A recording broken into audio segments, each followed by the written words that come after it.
قوم کے جوانوں ذرا اس وقت کا تصور کرو، اس وقت کا تصور کرو، ان حالات کا تصور کرو، اس قیامت کا تصور کرو۔ آقا کا جلوہ سامنے ہے اور تم نے جوا کھیلا ہے اور ہاتھ سور کے خون میں ہے، تو کیا میرے آقا سے مصافحہ کر سکو گے؟ اس وقت کا پچھتانا کیسا پچھتانا ہوگا، اس وقت کی حسرت کیسی حسرت ہوگا۔ اور آخری گناہ تو بہت ہے، لیکن اب آخری گناہ پڑھ کر اپنی گفتگو مکمل کرنا چاہتا ہوں، لیکن سب کو دھیان سے سننا ہوگا۔ وہ گناہ کون سا ہے؟ وہ گناہ نشے کا گناہ ہے۔ آج اللہ اکبر، فلموں کی وجہ سے، سیریلوں کی وجہ سے، آوارہ دوستوں کی وجہ سے نشہ بڑھتا جا رہا ہے، اتنا بڑھ رہا ہے۔ کوئی نشے سے، کوئی شراب سے نشہ کر رہا ہے، کوئی ایم سے نشہ کر رہا ہے، کوئی انجیکشن سے نشہ کر رہا ہے، کوئی ہیروئن سے نشہ کر رہا ہے، کوئی چرس اور بھنگ سے نشہ کر رہا ہے، کوئی گولیوں سے نشہ کر رہا ہے، کوئی دواؤں سے نشہ کر رہا ہے۔ یاد رکھو میرے آقا نبی صلی اللہ علیہ وسلم نے فرمایا کل مسکر حرام، ہر نشہ آور چیز حرام ہے۔ میرے بھائیو، ہر نشہ حرام ہے، کسی بھی نشے کی اجازت نہیں دی گئی۔ اور آپ جانتے ہیں اللہ اکبر، کتابوں میں لکھا ہے عبد الملک ابن مروان کے دربار میں، مروان کا بیٹا عبد الملک جب وہ بادشاہ بنا، اس کے دربار میں کفن چور آیا اور اس نے کہا میں نے کفن چوری سے توبہ کی۔ تو مروان کے بیٹے عبد الملک نے پوچھا اے کفن چور، تو نے کیسے توبہ کی، کیوں توبہ کی، توبہ کرنے کی وجہ کیا ہے؟ تو اس نے بیان کیا ایک مرتبہ میں کفن چوری کرنے گیا تو میں نے کیا دیکھا، ایک قبر میں نے کھولی تو قبر کھولنے کے بعد کیا دیکھا کہ مردے کا چہرہ قبلے سے پھرا ہوا ہے، مردے کا چہرہ قبلے سے پھرا ہوا ہے اور اس کی قبر میں آگ بھڑک رہی ہے۔ اللہ اکبر، اس کی چیخیں نکل رہی ہے۔ میں حیران ہو کے بھاگا تو غیب سے آواز آئی اے بندے پوچھتا نہیں کہ اس کا چہرہ قبلے سے کیوں پھرا ہوا ہے، اس کی قبر میں آگ کیوں بھڑک رہی ہے؟ تو میں نے پوچھا کیوں بھڑک رہی ہے؟ تو کہا یہ نماز میں سستی کرتا تھا، یہ نماز نہیں پڑھتا تھا، اس لیے اس کا چہرہ قبلے سے پھرا ہوا تھا۔ مجھے یہ حکمت سمجھ میں آئی، بے نمازی کا چہرہ قبلے سے پھرا ہوا کیوں؟ کیونکہ وہ دنیا میں قبلے کی طرف رخ نہیں کرتا تھا، وہ جیتے جی جس نے نماز کی حالت میں قبلے کی طرف رخ نہیں کیا، اللہ اکبر، اللہ نے مرنے کے بعد اس کا منہ قبلے سے پھیر دیا۔ اللہ اکبر، یہ بھی بڑا دردناک کلمہ ہے۔ حالانکہ میرا عنوان آج نماز نہیں، مجھے جو عنوانات دیے گئے میں اس کے اینڈ پر پہنچ رہا ہوں، لیکن اتنا ضرور کہوں گا آج بڑے افسوس کی بات، فیس بک، واٹس ایپ، یوٹیوب کے لیے، دوستوں کے لیے، سب کے لیے وقت ہے، اگر وقت نہیں ہے تو میرے اللہ کے لیے وقت نہیں ہے۔ اے میرے آقا صلی اللہ علیہ وسلم کے دیوانوں، یاد رکھو کس منہ سے کہتے ہو کہ نبی کے نام پہ جان دے دیں گے، کس منہ سے کہتے ہو نبی کے نام پہ سب قربان کر دیں گے۔ جو قوم اپنے نبی کے نام پر 10 منٹ کا وقت قربان نہ کر سکے، میرے بھائیو نماز کے لیے 10 منٹ سے زیادہ کا ٹائم نہیں لگتا۔ سن لو اللہ کے رسول غیر کا نبی صلی اللہ علیہ وسلم فرماتے ہیں اے میرے صحابہ، آقا نے اپنے اصحاب سے کہا اے میرے صحابہ دعا کرو اللہ کسی کو بدبخت نہ کرے، اللہ کسی کو محروم نہ کرے۔ اس حدیث کو دل کے کانوں سے سن لو، میری بات پہ توجہ کرے، غور فرمائے۔ اللہ اکبر، آقا کیا فرماتے ہیں اے میرے صحابہ یہ دعا کرو اللہ کسی کو بدبخت اور محروم نہ کرے۔ صحابہ کرام نے اس کی آقا بدبخت کون ہے، محروم کون ہے؟ تو آقا فرماتے ہیں جو نماز چھوڑ دیتا ہے وہ بدبخت بھی ہے اور وہ محروم بھی ہے۔ اور میرے آقا نے یہاں تک فرمایا جس نے جان بوجھ کر نماز چھوڑ دی وہ میرے ذمے سے باہر ہو گیا، وہ میرے ذمے سے خارج ہو گیا، قیامت کے دن اس کے ساتھ میرا کوئی وعدہ نہیں ہے۔ اللہ اکبر، کیا سمجھ رہے ہو؟ آقا کریم صلی اللہ علیہ وسلم نے یہاں تک ارشاد فرمایا جس نے نماز چھوڑ دی اللہ اس کے کسی عمل کو قبول نہیں کرتا۔ اللہ اکبر، اے مسجدوں کو ویران کرنے والوں، صرف 10 منٹ کا ٹائم ہے، تم جان دینے کی بات کرتے ہو میرے بھائیو، یقیناً تم سچے ہو، لیکن نماز کی اہمیت سمجھ لو۔ پورے قرآن میں کرو بیش 700 مرتبہ اللہ نے نماز کا حکم دیا، اور قرۃ العیون کے اندر فقیہ ابو اللیث ایک حدیث لکھتے ہیں، اس کو سن لیں، حدیث پاک سنیں۔ اللہ کے رسول علیہ السلام فرماتے ہیں جہنم میں ایک وادی ہے، جس وادی سے دن میں 5 مرتبہ جہنم خود بھی اللہ کی پناہ مانگتا ہے. ایک وادی جہنم میں ایسی ہے جس سے دن میں 5 مرتبہ جہنم بھی اللہ کی پناہ مانگتا ہے. اور اس وادی کی آگ کا یہ حال ہے، آگ کی حرارت کا یہ حال ہے کہ اگر اس میں پہاڑ ڈال دیے جائے تو پہاڑ بھی پگھل جائے. اس جہنم کی وادی میں پہاڑ بھی پگھل جائے. صحابہ نے پوچھا آقا اس میں کون ڈالا جائے گا؟ فرمایا 2 لوگ، ایک تو جس نے حرام کھایا لقمہ وہ، اور دوسرا وہ جس نے نماز کو جان بوجھ کے ترک کیا. میں آپ سے پوچھتا ہوں اگر آپ کی قید لگاتے نا کہ امین قاضی ہمارا پیر پکڑ لے تو ہم نماز پڑھیں گے، میں آپ سب کے پیروں کو پکڑ کے کہتا کہ نماز پڑھو. کیوں؟ اس کی وجہ یہ ہے میرے عزیز اتنے کمزور ہیں ہم کہ مچھر کا ڈنک ہم سے برداشت نہیں ہوتا. اتنے کمزور ہیں ہم کہ مکھی کا ڈنک ہم سے برداشت نہیں ہوتا. اتنے کمزور ہیں ہم کہ ہم سے سردی اور گرمی برداشت نہیں ہوتی. جس جہنم کے اندر پہاڑ پگھلیں گے اس جہنم کی آگ کو یہ کمزور جسم کیسے برداشت کرے گا، کیسے گوارا کرے گا؟ سوچو کھیت کا بچھو ڈنک مار لے ہم اس کو برداشت نہیں کر پاتے. جب جہنم کا بچھو جس کے بارے میں اللہ کے رسول فرماتے ہیں جہنم میں ایک وادی ہے جس کا نام جب الحسن ہے، جب الحسن، اور آقا فرماتے ہیں جب الحسن کے اندر خچر کی طرح موٹے موٹے کالے بچھو ہے، اور ایک بچھو ایسا ہے جس کے منہ کے اندر 70 ڈنک ہے. ہر ڈنک میں ایک زہر کی تھیلی ہے. جب وہ کسی کو ڈنک مارے گا تو 1000 سال تک کے زہر اس کے جسم کے اندر گھومتا رہے گا. اس کا جسم کا گوشت جھڑ جائے گا، اس کی ہڈیاں ٹوٹ جائے گی. یہ اللہ کے سچے رسول نے فرمایا. جس نبی کے کہنے پر اللہ کو ایک مانا، جس کے کہنے پہ قرآن کو اللہ کی کتاب مانی، جس کے کہنے پر اسلام کو اللہ کا دین مانا، وہ نبی فرما رہے ہیں جب الحزن میں ایک بچھو ایسا ہے جو اللہ اکبر اس کے منہ میں 70 ڈنک ہے. ہر ڈنک کے اندر ایک ایک زہر کی تھیلی ہے. وہ ڈنک مارے گا 1000 سال تک کے زہر گھومے گا، گوشت چڑھے گا، ہڈیاں ٹوٹ جائے گی. صحابہ نے پوچھا تھا وہ کون سا کم نصیب ہوگا جس کو جب الحزن کا بچھو ڈنک مارے گا؟ آقا فرماتے میرے صحابہ جس نے جان بوجھ کر نماز چھوڑی ہوگی وہ بچھو اس کو ڈنک مارے گا. میرے بھائیوں بتاؤ وہ طاقت کہاں سے لاؤ گے، وہ قوت کہاں سے لاؤ گے؟ جو قوم مکھی اور مچھر کا ڈنک برداشت نہ کر سکے وہ قوم وہ بچھو کا ڈنک کہاں سے برداشت کرے گی؟ آپ کے خوبصورت بھولے بھولے چہرے دیکھ کر دل میں خیال آتا ہے ہاں ان چہروں کا کیا بنے گا جب ان چہروں پر جہنم کی آگ بھڑکائی جائے گی. دیکھو حضور نے فرما دیا سچ ہے، آقا نے فرما دیا سچ ہے. حضور کے فرمان میں شک کرنے والا مسلمان سچا نہیں ہو سکتا. اس لیے یاد رکھو آج توبہ کرو، بدلو، تبدیل کرو. اور سے کیا کر رہا تھا عبد الملک بن مروان کے دربار میں وہ کفن چور کہتا ہے قبلے سے چہرہ پھرا تھا اور آگ بھڑک رہی تھی قبر میں. تو میں نے پوچھا کون ہے؟ تو کہا کہ ایک بے نمازی تھا. پھر میں دوسری قبر کی طرف پڑھا اور میں نے دوسری قبر کھولی. تو جیسے ہی میں نے دوسری قبر کھولی تو یہ اس کو تھوڑا سا ہٹا دو اور میری توجہ آپ میری بات آپ توجہ سے سنو. ہٹا دو یہ اس کو. اللہ آپ کو رحم کرے جو بھی کر رہے ہیں سمیٹ کے درود شریف درود شریف پڑھنے آپ درود شریف پڑھنے سب مل کے آواز سے بلند پڑھے درود شریف. اللهم صل على سيدنا ومولانا محمد والكرم وآله وصحبه وبارك وسلم صلاة وسلام عليك يا جد الحسن والحسن.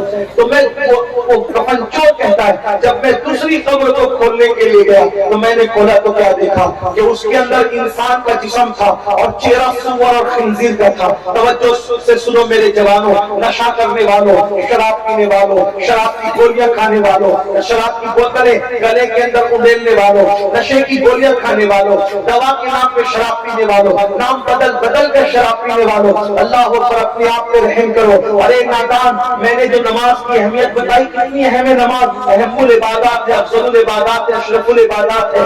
700 بار کم و بیش نماز کا حکم ہے. صحابہ کہتے ہیں جو نماز پڑھے وہ مسلمان ہم اس کو سمجھتے تھے، جو مسلمان جو نماز نہیں پڑھتا تھا ہم اس کو مسلمان نہیں سمجھتے تھے. اعلیٰ حضرت نے فتاوی رضویہ شریف میں مذہب نقل کرتے ہوئے لکھا کہ کئی صحابہ صحابہ کرام بے نمازی پر کفر کا فتویٰ دیتے تھے. کئی کتابوں کے اندر یہ بات لکھی ہے. اس پر کس کا فتویٰ, اس پہ کس کا فتویٰ, او بے نمازی تجھ پہ صحابہ کا فتویٰ ہے, تجھے سب پہ لگے ہوئے فتووں کی فکر ہے, اپنے پہ لگے ہوئے فتوے کی تجھے کوئی فکر نہیں ہے. اور تجھ پر دنیا کے کسی انسان پر تو مفتی صاحب نے فتویٰ لگایا تو قابل تعظیم ہے, لیکن تجھ پر تو صحابہ فتویٰ لگا رہے ہو بے نمازی, اور صحابہ بھی کفر کا فتویٰ لگا رہے. حنفی اور مسلک ہونے کی وجہ سے میں بے نمازی کو ڈائریکٹ کافر نہیں کہتا, لیکن اتنا ضرور ہے میرے امام بھی کہتے ہیں جو نماز میں سستی کرے گا ڈر ہے کہ کفر میں مرے گا, جو اذان کا جواب نہیں دے گا, دنیا کی باتیں کرے گا اذان کا جواب دینے کی بجائے, میرے امام نے لکھا کہ ڈر ہے کہ وہ کفر میں مرے گا. اتنی اہم ہے نماز, لیکن نماز سے بھی اہم کوئی چیز ہے. کیا چیز ہے نماز سے اہم؟ اگر آپ نماز پڑھ رہے ہو, سانپ آ جائے اور ایسا لگے کہ ڈنک کو مار دے گا, تو اسلام کیا کہتا ہے؟ نماز توڑ دے, جان بچا لے.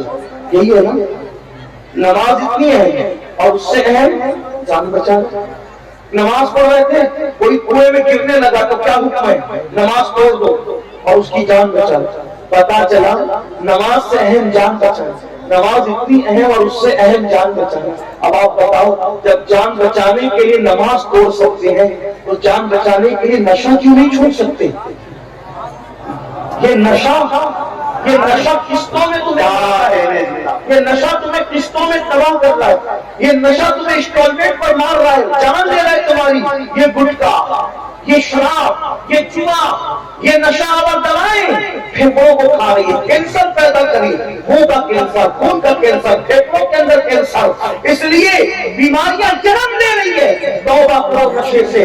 اسلام نے نشے کو منع کیا, اور حقے کو آج نوجوان لوگ بہت عام کر رہے ہیں. یہ حقہ یاد رکھنا, یہ حقے کو میں ڈائریکٹ حرام تو نہیں کہتا, ویسے میں مفتی بھی تھوڑی ہوں تو میں کوئی حکم لگاؤں, حقے کو ڈائریکٹ حرام نہیں کہتا, لیکن حقے کی وجہ سے سگریٹ اور سگریٹ کی وجہ سے پھر دوسرے نشے عام ہو رہے, تو چھوٹی برائی پر ہی پابندی لگا دو تاکہ بڑی برائی کی طرف ہماری نسل نہ جا سکے. اس لیے یہ حقہ وغیرہ, تمباکو, گٹکا اور جو سگریٹ, ان سب چیزوں سے سچی توبہ کرو, ورنہ وہ بیماریاں ہوگی کہ جس سے نپٹنا مشکل ہو جائے گا. کینسر ہو جائے تو کمانے کے قابل نہیں رہتا انسان, اور پھر علاج اتنا مہنگا, پھر دکھ الگ, تکلیف الگ, اور حالات یہ کہ پھر قرض لے کر بلکہ ٹھیک مانگ کے علاج کرنا پڑتا ہے لوگوں کو. اس لیے ایسے حالات پر, ارے نادانوں, حال تو یہ ہے, میرے نبی نے تو وہ غذائیں بھی نہیں کھائی جن غذا کے کھانے سے انسان میں سستی پیدا ہوتی ہے. رسول اللہ نے سست کرنے والی غذاؤں کا بھی استعمال نہیں کیا, اور میری قوم بے ہوش ہونے والی چیزوں کو استعمال کر رہی ہے, نشہ کرنے والی چیزوں میں استعمال کری. میدے کی روٹی اللہ کے رسول نے کبھی نہیں کھائی, کیونکہ پیٹ میں میدا جاتا ہے. میدا پیٹ میں, آپ کیا کہتے ہیں میدے کو؟ میدے کہتے ہیں. میدے کی روٹی پیٹ میں جاتی ہے تو پھول جاتی ہے اور انسان کو سست کر دیتی ہے. تو اللہ کے رسول علیہ السلام نے ہر اس چائے غذا کو بھی ترک کیا جس پہ سستی آتی ہو. اللہ کے رسول اپنی امت کو سست بھی نہیں دیکھنا چاہتے تھے, اور یہ قوم نشے میں ڈوب گئی ہے, بے ہوش ہو رہی ہے. سن لو, عبد الملک کے دربار میں کفن چھوڑ کرتا, میں نے دیکھا کہ منہ سور کا تھا, جسم انسان کا تھا, اور قبر میں آنکھ پڑک رہی تھی, اور میں بھاگا تو آواز آئی, نہیں پوچھتا کہ کیا ہے اس کے اندر, اور یہ کون ہے. تو میں نے پوچھا یہ کون ہے, اس کے ساتھ یہ سلوک کیوں ہو گیا ہے, تو جواب آتا ہے کہ دنیا کے اندر نشہ کرتا تھا, اس لیے اس کو سور کی شکل دے دی گئی, اس کو خنزیر کی شکل دے دی گئی. بتاؤ, دنیا میں نشہ کر کے گٹر اور کچرے کے کنارے پڑے رہتے ہو, اور آخرت میں سور کی شکل میں اتنا تمہیں گوارا ہے. نہیں. اور پھر دنیا میں حالات کیا ہے؟ بس ایک واقعہ جس کو حضرت مالک ابن دینار نے خود بیان کیا ہے, وہ واقعہ بیان کر کے اپنی گفتگو مکمل کر لوں گا. وہ واقعہ دل کے کانوں سے آپ سن لیں. اللہ, شرابی کیا نہیں کر سکتا, بلکہ حدیث میں ہے شرابی اپنی ماں کے ساتھ زنا بھی کر سکتا ہے. نشہ کرنے والا اپنی خالہ کی عزت کے ساتھ بھی کھیل سکتا ہے. نشہ کرنے والا اپنی بیٹی کی آبرو بھی دے سکتا ہے, کیونکہ نشہ کرنے والے کو ہوش نہیں رہتا. اس لیے نشے سے توبہ کرو، نکل آؤ نشے سے۔ حضرت مالک الدینار کہتے ہیں میں حج کے لیے گیا۔ حضرت مالک الدینار بڑا خوبصورت واقعہ ہے، خواتین بھی سنے، بچوں کو سنانے کام آئے گا، اور آپ بھی میرے نوجوان اپنے دوستوں کو سنائیے گا تاکہ ان کی زندگی بھی بدلے۔ مالک ابن دیدار کہتے ہیں میں حج کے لیے گیا، تو میں جب حج کے لیے گیا تو میں حرم میں پہنچا تو دیکھا کہ حج کے ایام ہے اور پورا مطاف جو ہے حاجیوں سے کھچا کھچ بھرا ہے، تو میرے دل کو اتنا اچھا لگا، واقعی بہت خوبصورت لگتا ہے جب حرم کو بھرا بھرا دیکھو، لبیک کی صدائیں آتی ہے تو ایمان تازہ ہوتا ہے اور اپنے مسلمان ہونے کے فخر ہوتا ہے۔ اللہ نے مجھے وہ مذہب دیا ہے جو مذہب سچا ہے اور جس مذہب کو لانے والا مصطفیٰ جان رحمت جیسا نبی ہے۔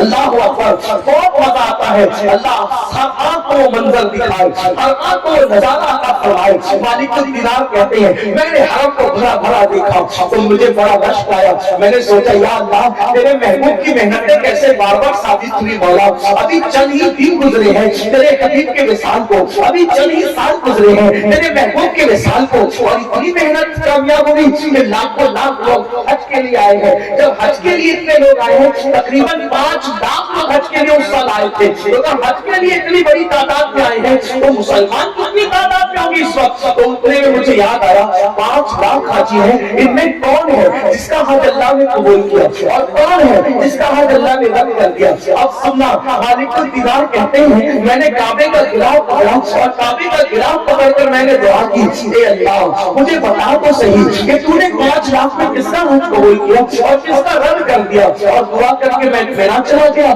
اپنے خیمے میں لیٹ گیا۔ آنکھ لگی تو مجھے غیب سے ندا آئی، اے مالک میں نے محمد ابن ہارون کا حج رد کر دیا۔ ایک بندہ ہے جس کا حج میں نے رد کر دیا اور وہ پر کھڑا رہنے والا، اور تو جا اے مالک تو جا اور جا کر اس سے ملاقات کر اور اس کے منہ پہ جا کے بول کہ اللہ نے تیرا حج رد کر دیا۔ مالک بن دینار کہتے ہیں اٹھنے کے بعد میں جہاں پل کر کے حاجی تھی ان کے خیمے میں میں نے پوچھا اے بلخ والو کیا تم محمد بن ہارون کو جانتے ہو؟ انہوں نے کہا اے مالک تم کس کا نام لے رہے ہو؟ تم کس کا نام لے رہے ہو؟